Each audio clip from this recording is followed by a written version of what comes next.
Nation, yes, yes, we are back. I missed my brothers. We had to take a week off. Our brother Cap, man, had to get right. Went out to Vegas week one, lost his voice. Like me, we both were tore up.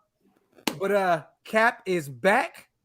And tonight we get to talk about Willie Brown. Old man Willie Brown. Old man Willie. Shout out to Cap, man. It's good to have you back, brother. Shout out to my OG. Everybody knows Daniel. How are you doing, OG? I'm doing good, man. Just living good. That's a blessing. That's a blessing. Before we get into the show, you already know what we do. We do business first. Everybody go subscribe to my brother's pages. Go hit Captain Jack Rackham on YouTube. And also go follow the Chronicles of the Blackhole on YouTube. Both of the links are going to be all up and down the chat. I already see Terrence is already in here active as is. As you guys subscribe to my brothers. With that being said, hey, if you guys get a chance to, man, subscribe to my channel as well. You know what I'm saying? But you guys have the floor, man. Old man Willie, I'm going to soak up this knowledge like a sponge. OG, go ahead and take it, man. Okay, so old man Willie Brown was played at Grambling, which was at the time an all-black college. Mm-hmm. He came out to he came out as an undrafted free agent. Yeah. Went to was as a Raider, and what I mean by career is over 50-year career. Yes. Okay, he was a player. He was assistant coach.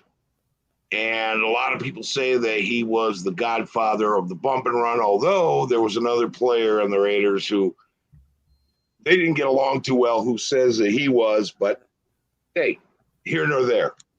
Willie's the man. Hold on. You can't hold out information. Who was that? Oh, jeez. Oh, shit, did I put you on the spot? Who was that weird name? No, I can't pronounce his name. Are you talking about Nehemiah Wilson? No. It's like some Scottish name, even though he's not. I don't think he was Scottish. I'm gonna look that up. But go ahead. Hey, that's cool. Well, it was pointed out to me by another guy who's older than me.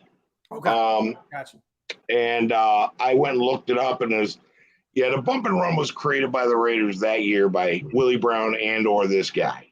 And I cannot pronounce his last name to save my life, but there was this man was he changed the game. He was huge for a corner at that time. Yes. Now all your prototypical corners are built like Willie. And he could run as fast as the receivers. All your prototypical corners now, same thing. Like, he changed that game. He was long, rangy, but he was also a little big. He was like 6'2", 6'1", somewhere in there, 230 pounds, but he could fly. And he played. He was just a ball hawk and a half. Mm-hmm. Now, Skipper, go ahead, man, take it, because I'm just like. Cap, hey, who has YouTube? Somebody have a YouTube up? Yeah, I got my YouTube up. Can you turn it down a little bit? I'm hearing an echo.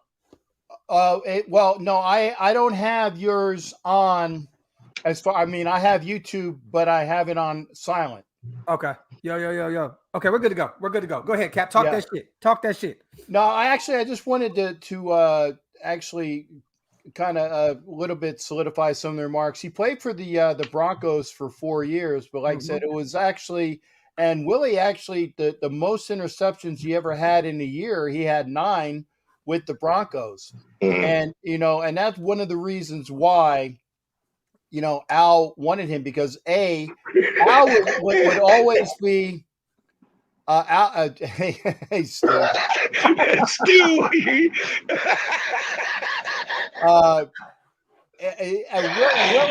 Willie was a bit more longer and bigger than Stu. No offense to Stu, I'm pretty sure. Anyway, I'll probably hear from him on that one. But again, the fact is that when Al saw somebody that emulated what he was looking for, Al would actually try to raid within the division. So getting Willie Brown from the Broncos solved two things. It took their best player from their team, put him on our team, which is obviously a win-win.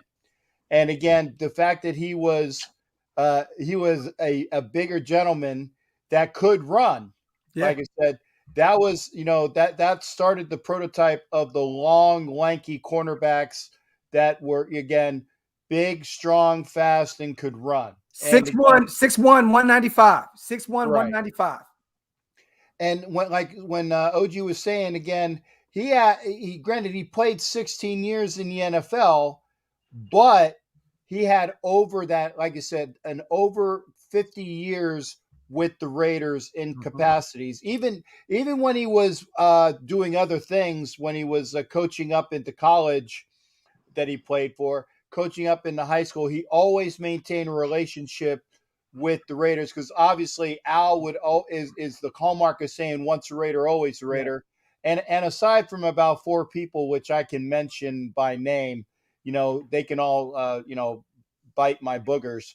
But everybody else is, again, once a Raider, always a Raider. Yes. And Willie emulated that. And I think that we always knew the things that I personally loved about Willie Brown is that we would see him every year at the draft. And Willie was actually famous for, doing the round 2 pick. Yes. But the one thing that he was famous for, which ingratiated him to everybody, Happy Mother's Day. He would always make sure that he would remind the entire crowd that Mother's Day was coming up. It was always within like about a week or 10 days of the draft. He would always make sure to remind everybody to remember Mother's Day. Yes. And that was what made Willie Brown endearing to not just Raider Nation, but to everybody in that respect. I agree. So Jordan High School, he coached Long Beach State. He was a head coach. And then a Raider from 67 to 78. But he was a part of the staff as an administrator from 95 to 2019. So for those who don't know why OG and Cap was saying he's been with the organization forever, he was a part of the administration from 95 to 2019. So look, Stu is in the comment section. I know he knows all about Willie. Willie was there. Actually, Stu has some great stories about Willie Brown. I should send him the invite, but I know we have. You know what? Stu coming in here all Dirk Diggler and stuff. Yeah, I know. Yeah, I know. That killed me. No, maybe we should, because he knew him. Yeah, but, and that's the other thing is that I got a chance to meet him once or twice around Raiders headquarters, because again, when I would go in normally for Raider Mecca, Willie was always in and around the facilities, and just was very ingratiating to everybody. And I saw him and got a chance to talk with him twice, and I call that as a positive response to me. You see somebody that you always looked up to, and again, just being like just talking to you, just like he knew you for years. Yeah, and hopefully if we can get Stewart in here, because again, Stewart being in there as a D-back, the one thing that Mike Davis did tell me about, and I always got this from Mike as well, was that Willie would come up to all of the D-backs, and actually, especially the D-backs, but actually to all of the new members of the team. Yes. And he would throw out, either like a big pamphlet or big bunches of paper, and he would say, "Gentlemen, learn about the Raiders. Know all about this franchise, because you are a proud member of this franchise. Always be proud of that, and always learn your contemporaries, your predecessors, your other thing. Learn what it means to be a Raider." And I'm sure that Stewart can talk about that as well. Stu, I sent you the invite. Check your Instagram. I sent you the invite, brother. Now, over his career, Willie Brown had 54 interceptions for 472 yards, 2 touchdowns, and he recovered some fumbles, but I don't know the fumble number. That's blow your mind good. 472 interception yards. Right. Alone. So he returned them 54 interceptions for 472 yards. 39 of them he got with the Raiders. He got two touchdowns too. 2 touchdowns from that. One of them was one of the most famous highlight films ever against the Vikings in the Super Bowl. Yep, there you go, Mike. And where he's running back, and because he's coming at the camera, they did a slow motion thing. NFL films use that highlight forever. Yep. Okay. It was just an amazing highlight play. 3-time Super Bowl champ, 4-time Pro Bowler, 2-time first team All-Pro, 2-time second team All-Pro, AFL champion. The accolades are through the roof. 5-time AFL All-Star, 3-time first team All-AFL, 3-time second team All-AFL. I mean, it just goes on. AFL all-time team, 1970s all-decade team, NFL 100th anniversary all-time team. I mean, look, man, he's done it all. Yeah. That touchdown reel highlight, though, was a 75-yard interception for a touchdown, with that record stood for 30 years. That's cool. Okay. That he was a record breaker across the board on a lot of things. Some of those records have been broken since then, but it took a long damn time to get there. Yeah. It's crazy that he was born in Mississippi and passed away in Tracy. That means that when we did move, it was 2019, right? So we were still there. Mm-hmm. We were still in Oakland. So he was still out there. Being in Tracy was 30 minutes away from Oakland. So he spent the majority of his life in the Bay Area in Northern California. Well, he was born in Yazoo City, but he spent over 50 years of his career with the Raiders. He was a Raider. When they say Raiders for life, ain't nobody been Raiders for life like Willie. At all. Give me Cap. Give me a story, man. I need a real story. We always do this, but we're doing it early right now. I need a highlight reel. We talked about the Minnesota game. We already know the INT pick 6. Give me another one. What is a game that you were like, whoa, I remember this like it was yesterday? Give me one of those. Actually, and it was in the induction speech. I actually did get a chance to read the induction speech. He had like a paragraph of what Willie actually stated, because Willie himself was very low key. Bless you. Thank you. Willie himself was very low key. His presenter, of course, was Al Davis. Turn it down. Sue, turn your stuff down. Yo. Still here. Hold on. You know, let's do this. Stu was going to come in and fuck shit up. You knew that. It's time for Echo. Wait, hold on. It's been a while. What do I need to do? I think you're good now. Yeah, as long as you keep your volume down of what's coming out of your speakers, you should be good to go, Stu. My brother Stu. No. What the fuck is it? Look at all the facial hair in this video. It looks like a ZZ Top video. Good God. Turn the TV down, man. It's probably the TV. No, that's not. I think you're good to go. Hold on. All right. Stuart lives in the Grand Canyon, and all right, Cap. Before we throw it to Stu for a story, I want you to finish that story, brother. Again, Al Davis just gave him all sorts of wonderful accolades, and the one thing that he reminded me of was the fact is that in big time moments, when the Raiders needed it the most, he would come through. Al was talking about in 1970, he ran back a pick against Bob Greasy for a touchdown. In 73, he ran back a pick in a game against the Steelers for a touchdown. And again, of course, as alluded to, the 75-yarder in the Super Bowl. So whenever the moment was big and if the Raiders needed a play, you can always count on Willie being there to perform that. And again, I like you said, think of those moments. So I actually remembered seeing those as a kid. Yeah, especially the 73 interception of Bradshaw against the Steelers. I remember that one. The one from 1970, I don't remember as much because I hadn't really caught on to the Raiders until 72. But I went back and watched it again. Big moments at big times. But the one thing that I loved about Willie Brown as well, other than him being just like your Uncle Willie that you can go talk everything with, was that he actually did some cutting up in his speech. And he said that Al took credit for him being there, but it was really Carol Davis that wanted him on the team so that, every time Al had a decision to make, he would always run it by Carol first because she obviously was the real brains behind the organization. He said, just kidding. But again, like I said, you could read his speech. I said it's only a paragraph long.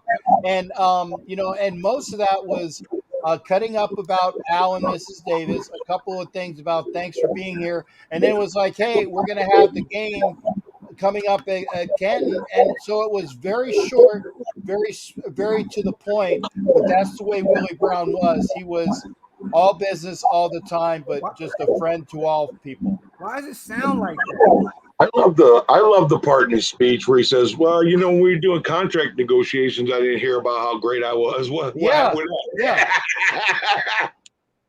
And he said that Al owes him. Willie said that when he made the Hall of Fame, Al would owe him $1 million. He said, "Well, we'll take care of that afterwards, I'm sure." Yeah, Willie was funny. Willie was hilarious. Hey, shout out to everybody, man. Make sure you guys wipe them feet, man. We don't have no thumbs up. Put them thumbs up. That's horrible. There's no thumbs up. We got come on, wipe them feet, man. We got some, but we need some more. Hey, shout out to everybody in the chat. I got to tell you guys, this is an OG show. We're not talking about this week with the Chargers, where Josh Jacobs is in his situation coming back. We're not talking about that right now, gutter fishing. We're just talking about the OG days, the 70s, the 80s. But we'll talk about that a little bit at the end of the show. Right now, we're talking about the glory days, our legacies. You know what I'm saying? And with that being said, Stu's back in the camera. Give me a story, bro. Willie Brown. No, are you seeing the picture though? Oh shit. Oh yeah. Oh, so that's what you put up. So there's a picture of Stu right there and Willie Brown. Yeah, at the Hall of Fame. That's his Hall of Fame statue when we played the Philadelphia Eagles at the Hall of Fame game. I love it, man. That's fire. That's fire. So wait. Yeah, who is that? Who is that? Who's making that noise? I know it's killing me right now. What noise? It's an echo. There's like an echo. A bad reverb. I don't have YouTube on. I've got StreamYard only. That's just weird. It's a mean echo right now. I can't hear it at my end. Now it went away. Oh no, it didn't. It's still there. I'm gonna go bullet head for a minute. Let me hit pause. I'm gonna hit the mute real quick on Stu. I'm gonna see if that's it. Yo. I still hear it. Yeah, I know it's not me in the fact that I turned my extra YouTube off. So even though it was on negative, no sound, I turned it off channel wise just to make sure. Mute me and see if I'm too loud. Let me see. How's that? Yo. See, I don't hear it anymore. Okay, Stu got it. Perfect. We're good to go. Stu, give me. Oh no, I think that might be OG. Wow, let me turn it down because for some reason when I go on StreamYard, it cranks my volume up. Is that better? Yo. It sounds better.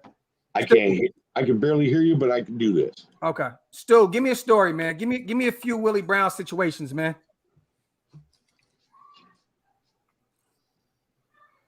Well, Cap kind of took my thunder on what he taught me about knowing the history and knowing the legacy. And apologies, Stu. Like I said, I got that from Mike Davis as well. So again, it definitely made the rounds of what it was like to be a Raider. So, Cap, what'd you say to me? I said I heard it from Mike Davis as well. No, before that. Oh, I apologize. Well, fuck you, Stu. Okay, there you go. Jesus. Oh shit, man. No. Probably my funniest story is, and I've told this before. At the NFL Combine, it's 3 days of just pure hell, and you have scheduled meetings with staffs. from, let's say, in the evenings, during the day you have testing, you have physicals, you have all this bullshit, whatever. And in the evenings you meet with the coaching staffs of these teams. So you have this little card that's, 8 o'clock, Detroit Lions, 8:15, Rams, 8:45, Philadelphia Eagles. And they had a place across in Indy, this hotel that we had across the street. There was this big convention center, and you go in there, and coaches will grab you, fill out these sheets, and blah blah blah. So I'm getting in. I'm talking to the Lions staff, to the Cleveland Browns staff, Houston Texans staff, and my agent's like, go over there because you never know who you're gonna meet. Yeah. So I go over there, and all of a sudden this guy walks up, and only before I was drafted, the only contact I had with the Raiders was old. He wasn't. I mean, he looked good, right? And I didn't know the history of the Raiders because I grew up as a Detroit fan, right? So he sits down. And he says, he's got these glasses, right? Hold on. Here we go. Here. Says, Reenact that shit, Stu. he's going. George got props. He's going like this. He liked to get his legs folded. He's going. He goes, first name, it's Stewart. Spell that. Stuart. Last name, Schweiger. What school? I said, Purdue. And I'm thinking, what the fuck is going on here? I'm going, this guy doesn't know what school I went to. Like, I don't. So I said, all right. Best 3 games. All right. Worst 3 games. Email address. Cell phone number. Agent's name. Thank you very much. Unbeknownst to me, it was Willie Brown, right? He reminded me of like Snoop Dogg a little bit, like an older Snoop Dogg. I'm like, ain't no fucking way I'm going to Oakland. Like, I'm like this. I'm like thinking, dude, this is the combine. Like, you don't know what school I went to or like what my name was, but I guarantee he was just bullshitting. That's the thing. I just wasn't. He's going. How do you spell that name? I'm like SCH. He's like SSCWEI. I'm going. This is a waste of my fucking time right now, man. EIG. Best game in Ohio State, 2003. Any injuries? No. All right, I'm going. What the fuck? So my first introduction to the Oakland Raiders was was Willie Brown. And Willie Brown, I went down to his camp down real quick. Everybody's killing you for your stickers and shit still on your shirt. Was it? Everybody's killing you about the tags and your stickers on your shirt. Who the fuck cares? He's got new shit, and you guys want it. The mini pearl of the NFL. That is hilarious. Oh, hey, compliments to Bob Romanski, equipment manager, Oakland Raiders. What? I got to grab something, but finish your story. I'll be right back. Well, I don't even know what I was talking about now. He just fucked my whole story up. You were talking about Willie Brown, how he was pissing you off. No. Willie Brown's never pissed me off. No, so I went down. I went down to combine camp down in oh God, it was down in Louisiana. Shoot, where is he from in Louisiana? Wazoo City. What is it? He's from Wazoo City originally. Yazoo City. It was about an hour east of Houston in Louisiana. God dang it! Willie was from Yazoo City, Mississippi. You said he was where? How many hours? We went down. Me, Namdi, and Clayton Lopez, who was a DB coach at the time, went down to his camp down in Louisiana, and it rained and it was terrible. And I just remember we're like, it was kind of like, segregated, where it was like, Mississippi burning on one side, and then it was like the what's the deliverance, right? So we're at this hotel. I remember we stayed at the Wagon Wheel, and it was the only hotel in town, right? And Clayton Lopez kept saying that the guy who was at the front desk reminded him of was it Bates? Who was the guy in was it Michael Bates or no? What was Norman Bates? Norman Bates from Psycho. Bates. Yeah. And I can just remember Clayton Lopez said he pushed his entire couches and like refrigerator up against the wall. The only night that we stayed in, I can't remember where it was. Terrible story. I fucked it up. Anyways, I went to Willie Brown's camp. It was great. Everyone hospitality. We had great jambalaya, crawfish, and Willie Brown was just one of the nicest guys you ever met in your life. And here was the funny thing was I remember in meetings, because from 9 until about 10:30 was like defense. No, maybe 9 a.m. until about 11:30 was defensive meetings. And we had the DBs in one section, but Willie Brown and Charles Woodson were always off on the back corner, and they would sleep with their heads on like leaning up against each other like this, just sleeping. And I'm going, God damn it, must be nice to be a famer, man. Son of a bitch. And we tell the rookies, hey, listen, those two guys are Hall of Fame players, but never, ever do anything that they do, how they act, any of the technique stuff. Those guys are just one in a million. But I could just remember him and Willie Brown and Charles Woodson literally sleeping with their heads on next to each other like this. And I'm going, that's pretty fucking cool, though. You know what I mean? Like that's and Rob Ryan didn't say nothing at all. Like if the famer snored, he'd be like, that's the famer. You don't say shit to him. That's what we call the famer. So he also used to once a week he'd get one game, an individual period, and me and Namdi were like, Willie, what old ass 1960s fucking drill are you gonna put us through right now that has no relation to today's football, but we have to do it because you're a goddamn Hall of Famer? He said, boy, get out there and shut the fuck up and get out there and do your backpedaling. We fucking start backpedaling or whatever, but no, he was awesome. He was always in a good mood. If you needed to talk to anybody, he was always there. And as a DB, I always felt no matter what, if I had a problem or an issue, or even Chrissy, we could call Willie Brown and Tracy. He lived in Tracy, California, and he would answer the phone. And here's the other thing too: is he was country, cowboy boots, right? Cowboy hat. And I just remember at the halftime of games, again, when you walk into the stadium there at the Coliseum, it was the dugout, so they bring in those bleachers. And every halftime, Willie Brown and Fred Blitnikoff would be under those bleachers smoking their True Blue cigarettes, just going, shit ain't like it used to be, Willie. I know it ain't, Fred. And just sitting there, I'm like, this is the oldest school shit you could fucking ever find. Willie Brown and Fred Blitnikoff smoking cigarettes underneath the fucking stadium. I'm like, dude, I love it. This is awesome. I mean, that's like nostalgia, dude. That's like nothing better than that. The only thing that could have been better if they were sitting on their helmets. Well, that was always Freddie B's shit. See, in our day, you couldn't sit on your helmet. Right. Yeah, and I brought that up one time, you fucker, and now you're bringing it back up again. OG.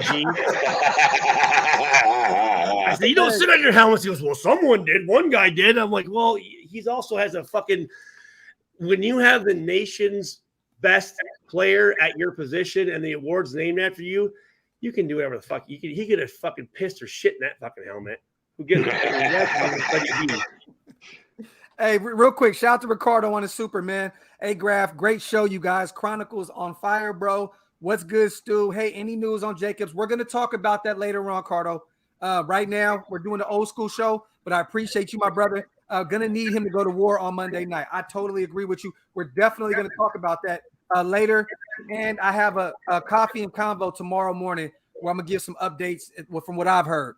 Right now, we're talking about the mighty, mighty Willie Brown. Hey, and while we're doing that, shout out to my big brother, man. Shout out to Stu. I got the gloves. I got his game gloves. I got his his sleeves. I got his shirt. All game day stuff, man. My big bro brought it for me to Vegas, man. My son took the other glove and the other sleeve and hid it somewhere, so I don't know where it is. But I did. I did, just in case. Okay, well, where's the jock? Who got the jock strap? I wasn't sure, but these were for Ruckus. If Ruckus was going to make it too, that's dope. These were for Ruckus. No, the jock strap is specifically for Captain. I want to hand deliver that. Oh yeah, but I also want it autographed inside. Well, if I want to do it personally. If I'm getting a game used jock strap, I want to be able to say, this is Stuart Schweigert's jock strap, and he even signed it. And if you smell, you can even smell Success. Yeah, you can even smell. That's when you get that. That's when you get that Manscaped sponsorship, Captain. There you go. Yeah, absolutely. Stu left one of his jock straps in the studio in Las Vegas, Nevada. I know that. Shout out to everybody in the chat real quick, man. Hey, everybody, do me a favor, do me a solid. First of all, wipe them feet, hit them thumbs up, hit the subscribe button. Also, shout out to Terrence, man. He's putting all the links through the comment section. Follow our brother Stu's channel on YouTube. Follow our brother Captain Zach Rackham on YouTube. And follow our OG Daniel at Chronicles of the Blackhole on YouTube as well. You already know, man, these guys put on great shows, great stuff. I'm trying to get Stu to put up more stuff, but I know Cap is active. I know OG is active. But I know Stu is going to start uploading a lot more stuff. He showed me a cool video earlier that we'll talk about later on. But definitely, man. With that, hey, OG, what else, man? Give me some more Willie Brown, man. Give me some more Willie Brown. Oh, Stu popped out. He'll probably come back in. I was watching Willie Brown videos today, and I was watching him announce Derek Carr in the second round because that's what he did. Yep. And the Mother's Day thing, and the mighty Oakland Raiders, yeah, and they were booing, yeah, you know you love us, and dude, crazy, got emotional. Yeah, definitely, man. And when Eric Ingold went out there to fill in and do the same thing, yeah, I got emotional. Excuse me, I had to go throw a chihuahua in the wok. But my dog just pissed on my couch. I heard my wife in there flashing. She was in there tripping. I'm literally, my dog just pissed on the couch. So I'm just letting y'all know. I heard her in there going batshit crazy. So there you go. But going back to that, I think Charles Woodson, Jack Kenna put up something that made a lot of sense. Maybe Charles Woodson should be doing them second rounds, you know? I think that Jack was a brilliant comment. Maybe Charles Woodson should go in. He's got the deep voice, just like Willie did. Do the second round. And he was given the 24 because of his greatness. Right. And then someday, Jonathan Abrams, maybe. Talk that talk. But I'm glad he got in before he passed. Yeah. Unfortunately, a lot of Raiders ain't getting in before they pass because the NFL's the voting BS at the Hall of Fame. Yeah. I think a lot more are going to be coming in soon. And I think the Hall of Fame is going to lighten up on that and start bringing in more. There's some guys who deserve to be in that aren't in yet. Go ahead, Stu. OG, you bring up a good point because you know what? There is a void where Willie Brown was that needs to be filled by somebody. There needs to be another famer, Oakland Raider great. That's that DB representative that the next generation can, hey, listen, this is how we operate as a Raiders. This is what it means to be a Hall of Famer. This is what it means to be an all-time Raider. Because Willie Brown did it for a long, long, long time. George Atkinson has done it. Jack Tatum used to come back. Lester Hayes used to come back. But Willie Brown was always that staple. And I think Woodson is that guy, dude. He's at every game. Woodson should be that guy. Charles has learned everything from Willie. He's pretty much the Raider brand ambassador. He's at every game, sitting up there with Mark. Charles Woodson is the Raiders. No, definitely. I will say this. You know what? What's really cool though is Nnamdi, Fabian Washington, Stanford Routt, Chris Carr, all those guys. Like Willie Brown was like, he was just you remember that shit where you say D's nuts? D's nuts. So Willie Brown loved that shit, but he go, hey Stu, you know it's not a VHS tape, it's the other like the circular like DVD. I'd say the DVD. He goes, DVD's nuts, and we're like, Willie, that doesn't make sense. And he's over there just cracking up, almost pissing on himself, laughing at his own jokes. And we're going, Famer, we're just gonna let you have that, dude. But he'd be like, it would be like fucking like, hey Stu, what I spell Purdue? I'd be like PURD, and he'd be like, D's nuts. And I'm like, Willie, that doesn't even work for it, Willie. And then he'd just walk away or whatever. We didn't care. This dude. He didn't give a shit. No, crack him up. He said, line up. Just line up. Shut up. Line up. Line up. You know, he used to do that at the Woodson. Tell him, okay, we're going to work on your foot drills. And after practice, and Woodson be like, I don't want it. No, come on. And then he'd tell him, we're going to work on your hips. We're going to work on this. We're going to work on it. He'd always do that to Woodson. Woodson was telling stories about it when he gave his tribute to Willie. I watched that today. Yeah. Well, hey, I spent a lot of time. Hey, OG, where's that at? I haven't seen that. Where's that at? YouTube. I spent a lot of time with Kleenex today just because when I became a Raiders fan was when Willie's last year of playing. Yeah, and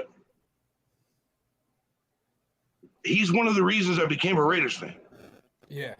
And then he retired. That was my first year as a Raiders fan, and it hurts sometimes, man. I'm not going to get into the emotional shit right now. I did that all afternoon, just looking at these videos. If you look at Charles Woodson's tribute video he did on, I don't know if it was on Twitter or whatever, Instagram, whatever, he did it from his phone. When Willie passed, yeah, and gutted me a little bit, I'll admit. Have you guys all met him before in person? No. Woodson? No, I know. No, Willie. Yeah, I met him twice. Unfortunately, I never did. How crazy is that though, OG? The way that you're getting worked up for a man you've never met in real life, isn't that crazy? Yeah, but I got to see him every year at the draft. I got to watch him play. I got to watch his highlights. I got to watch. And that's what I'm saying. That's how amazing he was. Like amazing he was for a man to touch you that well. A man to affect you that way on someone that you've never met in real life. That's how powerful Willie Brown was. Imagine meeting him. You should have seen my mother being when Elvis around passed. him and actually like communicating with him, man. It was like you don't really appreciate it until it's over with. Yeah, but they said he was just the same on the field and off the field and all this other stuff. But he also, he contributed so much to charities. He did all these things. They said never he was drank alcohol either. Never drank. And they said he wasn't the normal, typical Raider either. They said he wasn't a typical Raider. If he knocked you down and tackled you, he'd help you up. Yeah. He was polite, like Mercury Morris said. I played against him. He crushed our hearts in the playoffs when he took a 50-yard.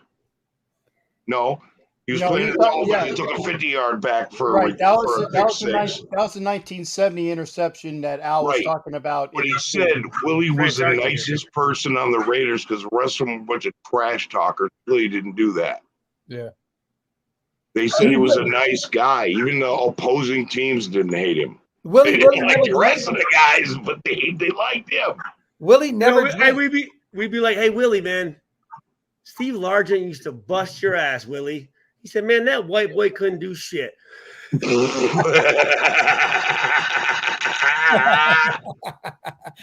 That's crazy. He didn't drink or do anything, huh? No, just smoke cigarettes. That was it. That's crazy. He said, Stu, I've never had a beer or I've never had an alcoholic drink in my life or a drug. That's big, man. Hey, shout out to those are the four guys right there. It's Woodson, Willie, Michael Haynes, and Lester Hayes. I mean, that's the four. I think we talked about that before too, right? The top four DBs of all time, Raider wise. It's so hard to pick. Just Willie was 4, part of though. the Soul Patrol, bro. Yeah. I mean, Willie was. Those guys were. Can you imagine? Okay, who did we have in the Soul Patrol? We had Willie. You had Willie Brown, Jack Yep. Tatum, George Atkinson, And Lester Hayes. No. You had Thomas, Skip Thomas. Oh, Skip Thomas. There it is. Okay, could you imagine this? Picture this in your head. You're a wide receiver. You go out there and you know those 4 guys are out there. Do you really want to catch that ball? You're gonna die a horrible death. Yeah, and again, the 5th player that I said, the nickel, was Nehemiah Wilson. Yes. But imagine this. A lawyer in the 1980s going, were you destroyed by the Soul Patrol?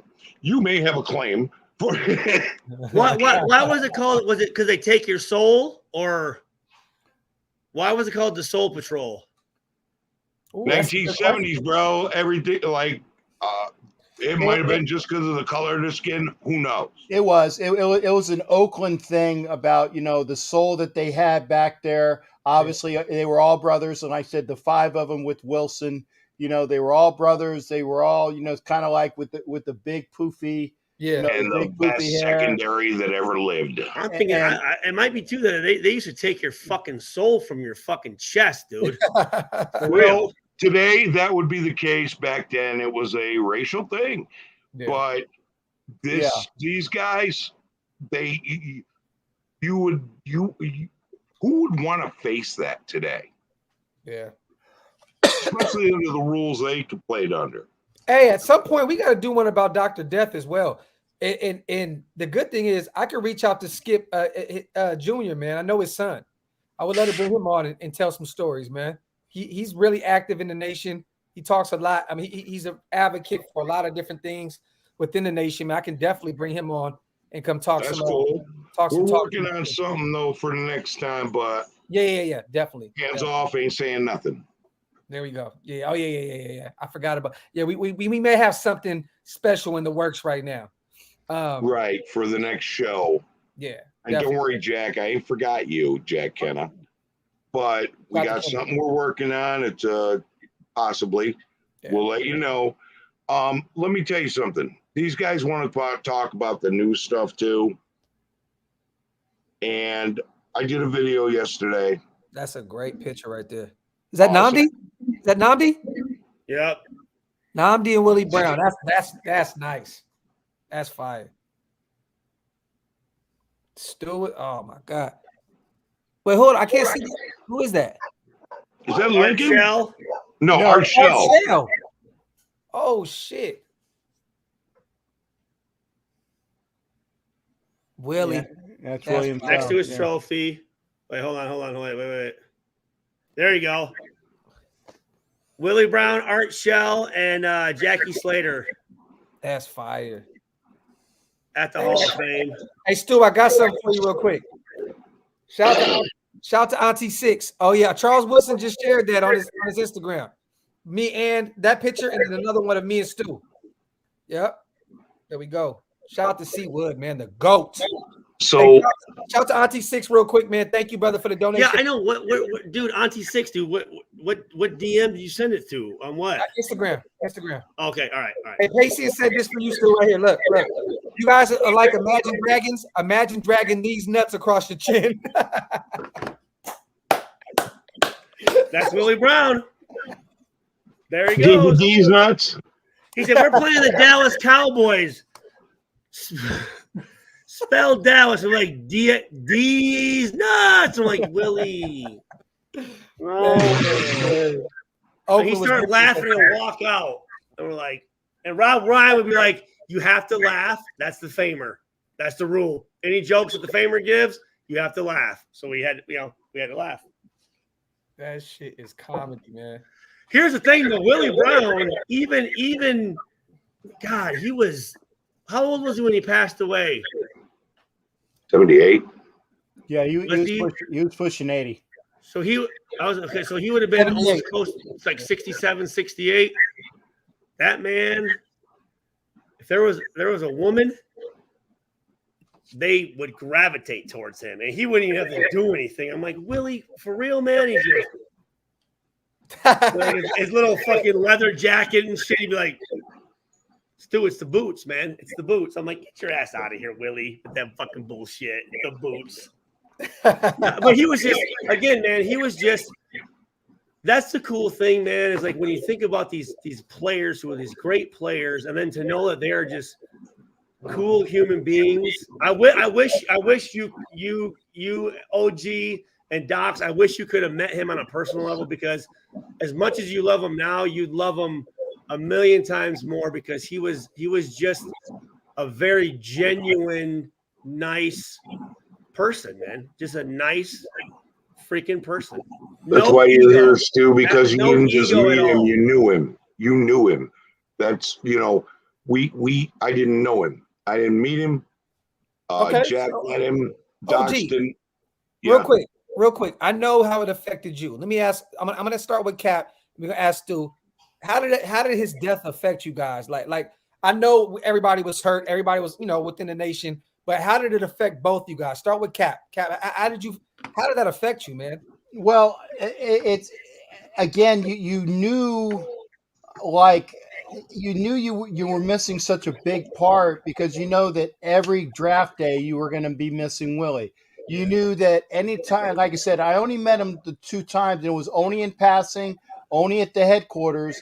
But you were just a genuinely nice guy, and it's just like you lost a relative that was a part of your family, that would always kind of like take you under wing and just have that nice smile and gravitas towards you, just so personable.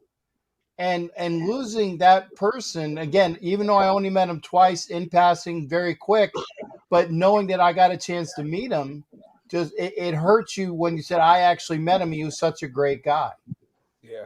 And you knew that draft day would never be the same for the Raider Nation. What about you, Stu?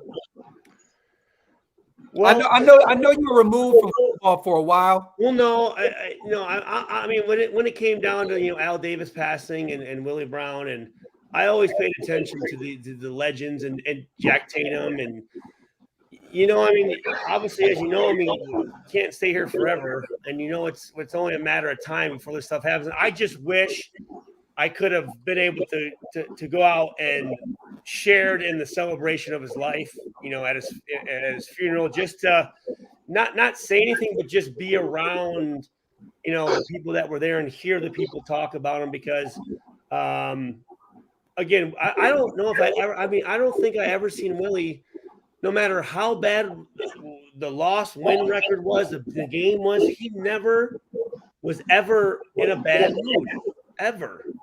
Never. And just seeing him, you always just go, you know what? No matter how bad you think shit is, you look at Willie Brown and you go, you know what? It's gonna be okay.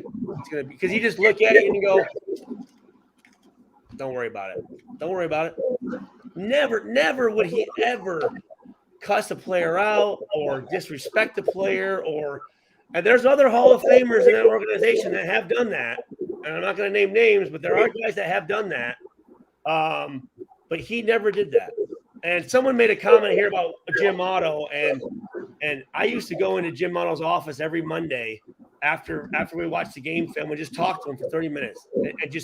I would just sit there and listen to his stories and the history and the difference of literally 2004 to 1960 is what? 44 years? That 44 years, I think, guys, right?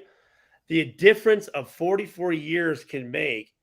And as a player getting older now, knowing that, like, Jim Otto, just to sit there and listen to those stories, I loved it. And now knowing as an older player, I enjoy telling my stories to younger players. So, like, it was just really cool. And, Jim Otto still freaking kicking, and that son of a bitch, man. I'm telling you, man. OG, I muted your mic because it's you. There's no sound without your mic. So we got to figure out what it is because it's coming from you. I muted it to see, and now everything sounds really, really good. Well, watch this. Your mic's back on. So it's something going on with yours. I don't know what the sound is, but it sounds really, really bad over there. Is it a fan on? Is it an air conditioner maybe? Is something around you? Oh, yeah, it is. It's the air conditioner. You have to turn it off, man, because this sounds bad. Damn. You have to blaze in there. But go ahead, Stu. My fault, brother. My fault. No. That was it. I was just saying it's as I'm getting older, I enjoy telling my story. So as much as I think I enjoyed listening to like Jim Otto and Willie Brown, like just asking those guys, "Hey man, how was it, man?" and just letting them talk, it was amazing. I mean, you're talking about. I mean, when you're talking about something like that's important to me as football, and then the greatest players to ever play that sport, and I have the opportunity to sit there and just listen to those guys talk. I mean, what could be higher than that? I mean, what could literally be higher than talking to George Atkinson and Willie Brown and Jack Tatum and Jim Plunkett and Flores and Otto and Lester Hayes and Terry McDaniel and all these guys. I mean, like, whatever profession you're in, to meet the best person in those professions and then to know that you're teammates with those guys and to call them friends. I mean, it's just, again, the older I get, the more, I guess, the more nostalgic I get. Yeah. But it was amazing because those guys were just, I mean, not Art Shell, but he was the head of the union, Gene Upshaw. I never had a chance to really have a one-on-one, but he'd come in as our union rep and talk and all this stuff. And it was just like, dude, you see Raiders just like, everywhere. And then, I mean, now with what Mark Davis is doing, like, dude, it's going to grow even more. But again, I just go back to there's kind of a separation going on right now between those greats we're talking about. What's the next level of those great Raiders players that are going to be fixtures in the Raiders organization? Yeah. To be honest, we had a rough 20 years, man. So you know what? Losing Cliff Branch, finally maybe getting in the Hall of Fame this year. Yeah. Kenny Stabler.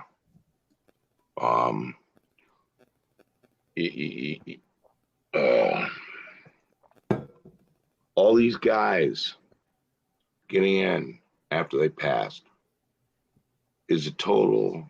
I mean, Willie Brown got in before he passed, but a lot of these guys that are getting in after they passed is almost a slap in the face because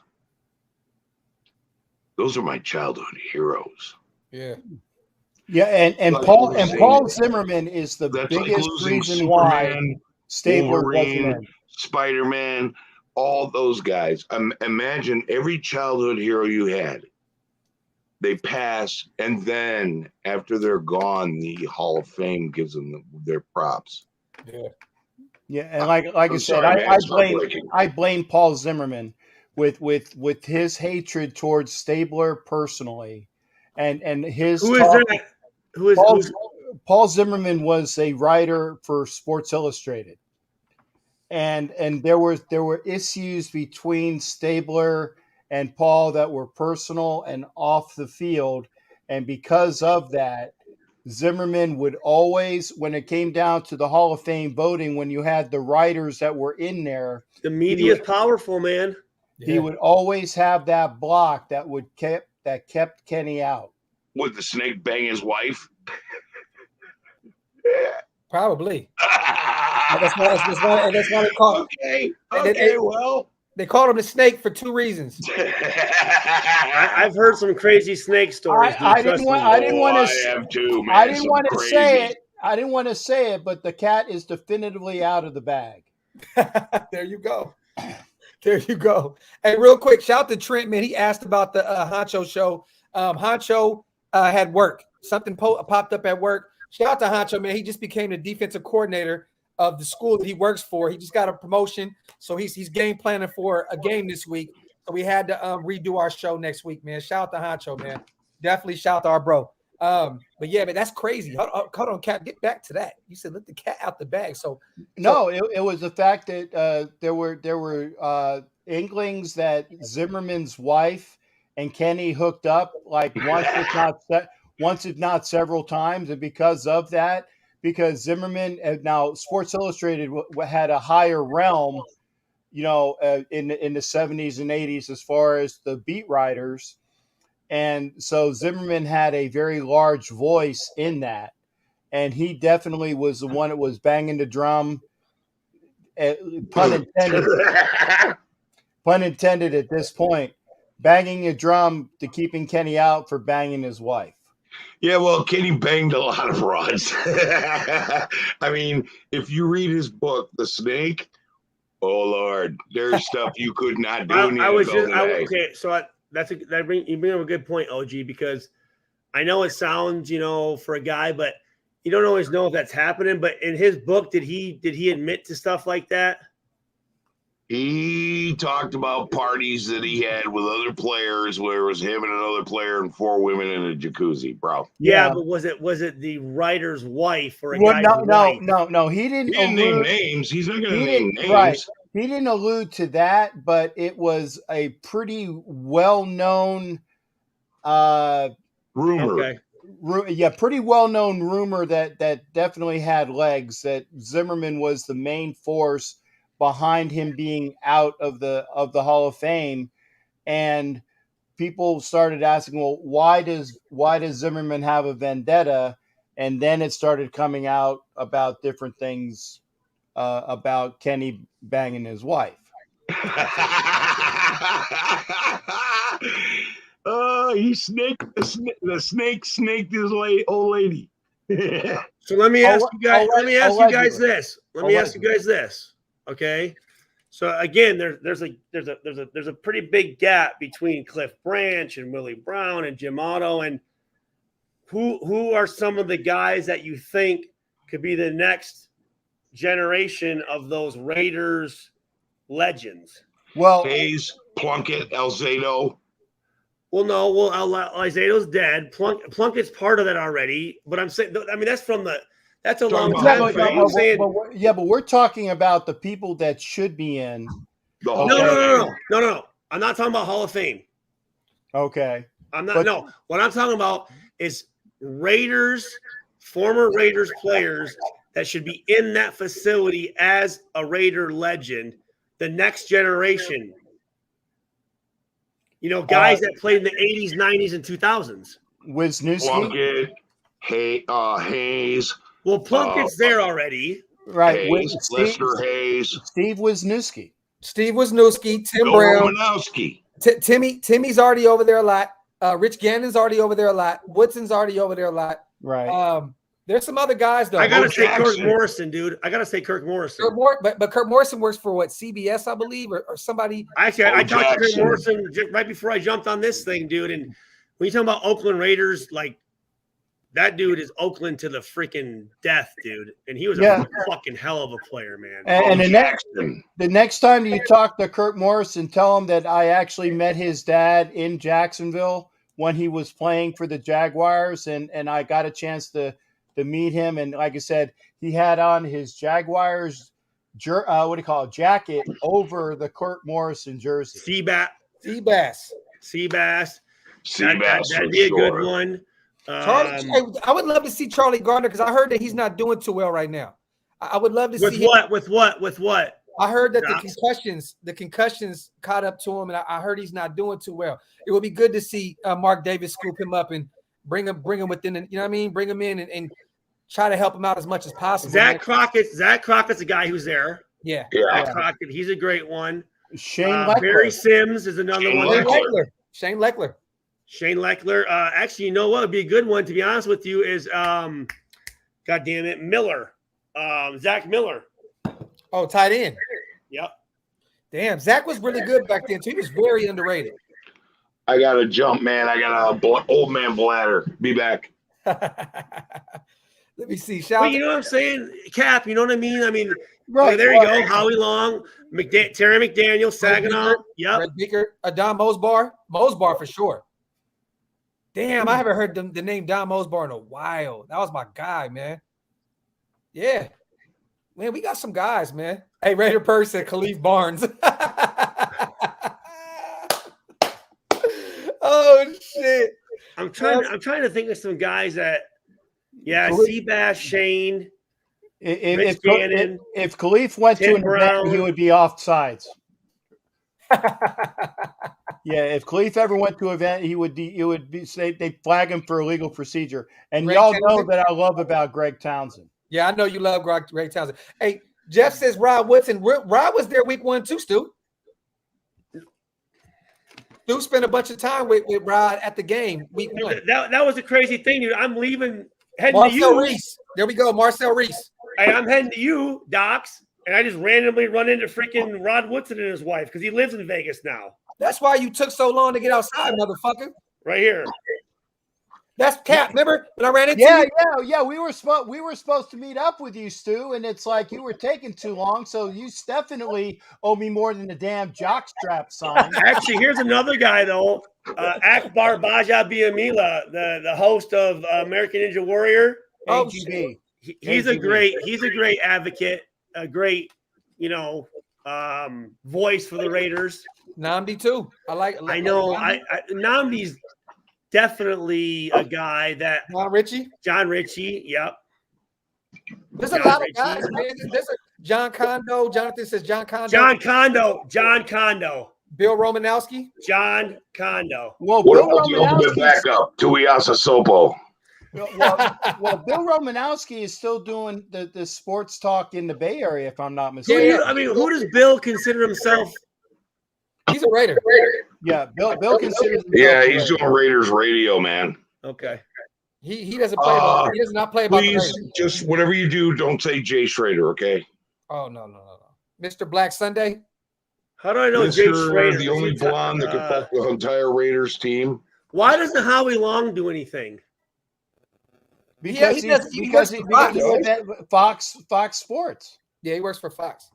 But I never heard of him doing anything at all. He had to have all his fingers rebroken and reset just to go on the news because his hands were so gnarly they made him put them under the desk. Knapp owns a church, I believe, somewhere in the Bay, and Knapp is a pastor now. So Knapp, Napoleon McCallum, also owns a digital marketing company who helped Mark Davis negotiate and get him introduced to all these casino owners that help finance this stadium. You're talking about Napoleon McCallum. Right. Okay, yeah, I'm talking about Napoleon Kaufman. Now, Napoleon McCallum he's doing his thing right now, too. For those who don't remember Napoleon McCallum, he broke his leg so bad against the Niners that night. He put his knee back the other way. Yes. Oh, my God. And I saw that. Justin Fargas. Oh, yeah. Justin Fargas. I would love that. I would love that. Huggy Bear. Knapp is a pastor, though. Definitely Knapp is a pastor. Now, Eric Allen. The other Knapp was an officer who I ended up saluting at the Naval Base in Long Beach when I was going to get me a quarter-pound hot dog and a chili dog. And I saw him and I saluted him. I went, "Oh, great game yesterday." And he looked at me, he goes, "That's nice to know. Real nice guy." And then he shook my hand. Officers don't do that. Officers do not do that. You know, a lot of those. I was just a Navy seaman apprentice, and he was Eric Allen.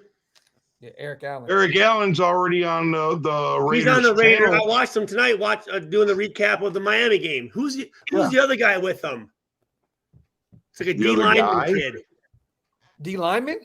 Yeah, with Eric Allen on the Raiders.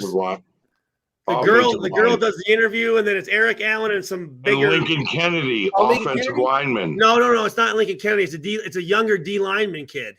Okay, because Lincoln Kennedy's on that show a lot. Yeah, he is. Damn, he's a big motherfucker now. Yeah, Lincoln Kennedy. Yeah, Link's a good friend of mine. Man, we gotta get Link on the show. Professor Lincoln Kennedy. It's not. It's not. Donald Penn. I would love Donald Penn because Donald Penn He was born a Raider. He grew up a Raider fan in L.A. Donald Well, Penn. if you get Donald Penn on, I will remind him of the time that I actually had to throw him out of the bar here in Tampa. Ooh, that'd be funny. That is funny. And that is a true story. What I loved is that time we played Tampa and Donald Penn caught that touchdown. Just slap his whole team in the face. We said that still. We said Marcel. Yeah. Marcel Reese. Yeah. Yeah. Marcel's a monster, man. That's who it is. On the Raiders game day show. Oh, okay. So Look, it is man, Marcel. We got guys throughout the history of this team, every generation. Great players. Van McElroy. But legends, we still got a lot of those too. Well, look, we're creating new legends right now. Yeah. Stuart Schwigert. No. I could never pronounce that guy's name. I was like, what the hell? How do you say that? Flag, baby. Well, hey, last time I checked, Stu, you were invited to the legacy party. You have a legacy brick. Hey man, Raider legend to me, brother. That's all that Yeah, bricks ain't cheap. And you got I tell you this, we just had our Purdue 20-year Rose Bowl reunion this past weekend. I live here. I'm a big donator here, and it was fucking shit. It was bullshit. And my comparison, if I don't know if I'd have a comparison if I would have went out to Oakland and see how I was treated out there, and the way the Raiders treated me compared to the way that fucking Purdue and how they recognize motherfuckers, it was fucking embarrassing. Embarrassing, dude. I was so disappointed. I left at halftime. I had my whole family there wearing our 9 jerseys, and I was very, very, very fucking disappointed. Very disappointed. And I'm thinking, you have the Raiders organization. That's the fucking Raiders.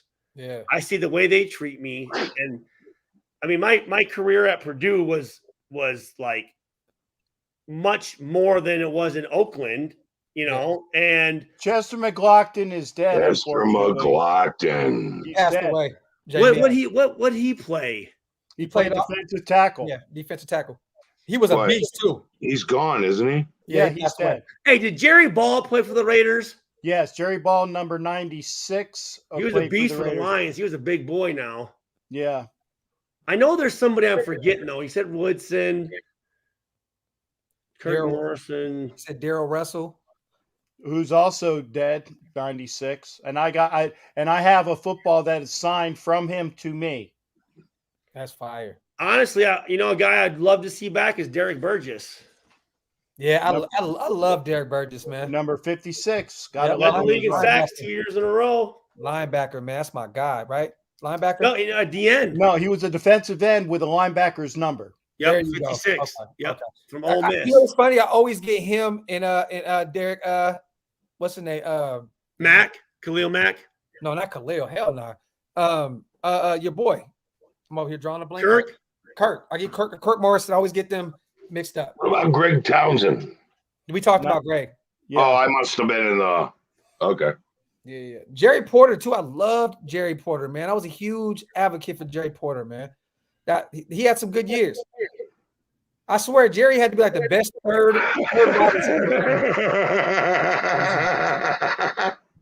Raider Ben says Burgess led the league in sacks back in the day. Yeah, 0506. Mm-hmm. I put every year he made the Pro Bowl. I put a bottle of Johnny Walker Blue Label in his locker, making the Pro Bowl. Hey, hold on, but did we run a 3? We ran a 4-3 back then, or a 3-4? When we ran Rob Ryan's first year, North Turner, and my rookie year, we ran a 3-4, and then we switched back to a 4-3. But when Burgess was there when we ran a 3-4, right? No, he wasn't. Okay. So that's probably why I got it misconstrued, because I could have swore he played in a 3-4 defense. Okay. Why does Carreno put in Justin or Jamarcus Russell? Man, y'all got leave my boy alone, dog. Leave my boy alone, man. For real. Hey, cool. Hey, cool. Cam said Norv Turner. Norvell Turner. Hey, you know what's so crazy? Hey, fuck you. Norv drafted me. Hey, Norv drafted me, so fuck him. I mean, I love Norv, man. Fuck it, dude.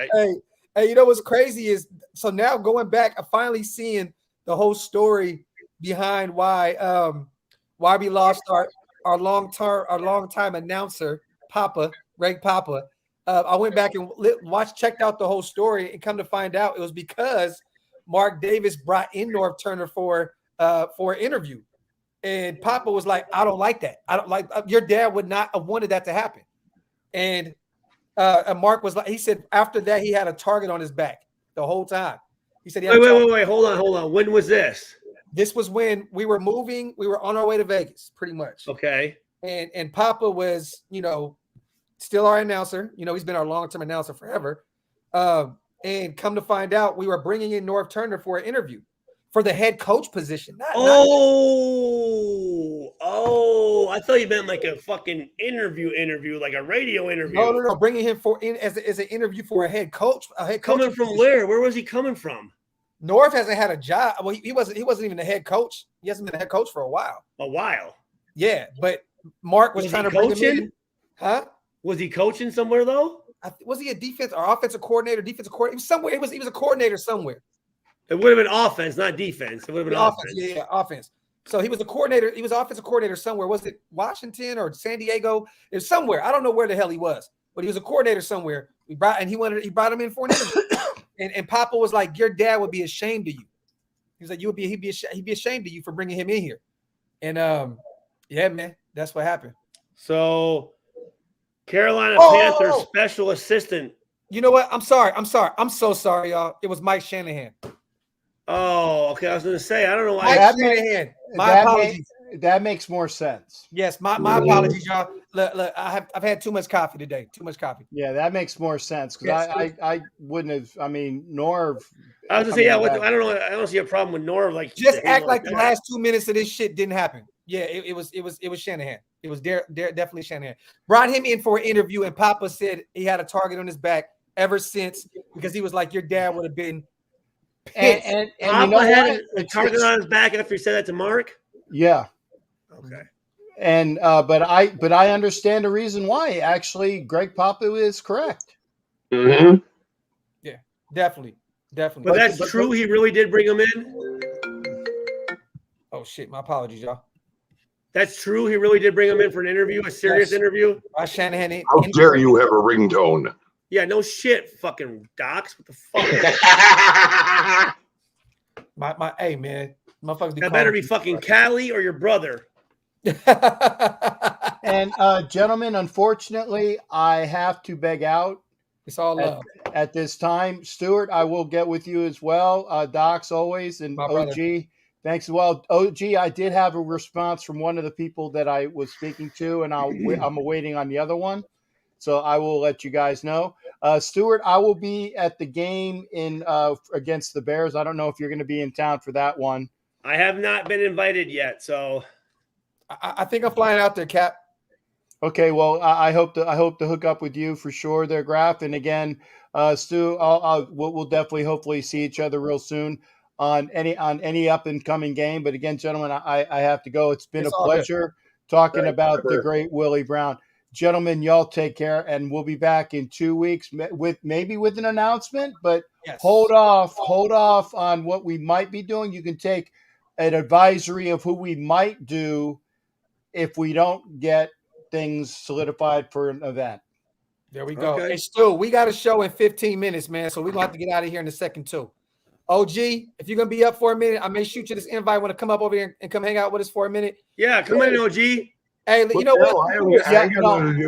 And I can come in a little bit, but unfortunately I gotta beg out for a bit, and then I'll come back in. Send me an invite and I'll pop in. Got you, brother. Hey, real quick, we're gonna turn this into a. What do you think about this, Stu?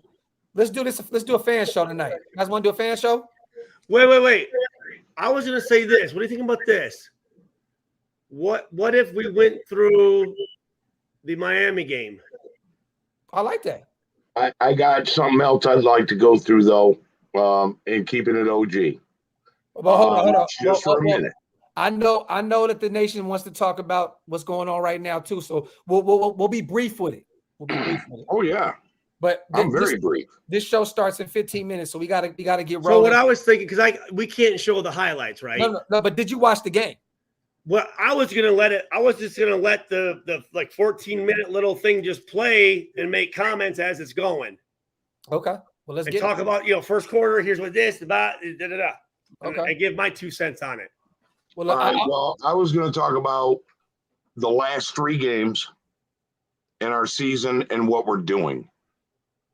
Everybody's been commenting on your channel and my channel, on all these channels. I want the old school Raiders. You got them. But what does that mean, though? What does that mean, though? Well, here's what that means. Back in the late 70s, the early 80s, we were involved in multiple nail biters. And here's what happened. The first game we played the Ravens, I was terrified, okay? By the time we beat the Steelers the week later, then we go and play, we got to play the who the hell did we play? The Dolphins. We got down 14 points. I didn't bite Greasy? I said, is that Greasy? No, this year. Oh. Hey, you guys, while we're here, I'm just going to delete that other video and we're going to keep it over here, man. Let's just keep it simple. We'll just stay over here. Whatever works. Yeah. Anyway, so we beat the Dolphins. We're down 14 in the first part of the game, and I sat there and went, nope. We're gonna turn this around. We're gonna make adjustments. We're gonna come back, and it's exactly what we did in overtime. This was what the Raiders did back in the day. You want the old school Raiders? You got it. Tear your fingernails off, boys and girls. Strap up. We're in for a wild ride all season long. It's gonna be like this. This is what we used to do. Those are the best games, man. Fuck, it's what you want to watch as a fan. Hey, well, just win, baby, means win no matter what. Come from behind, and we did that.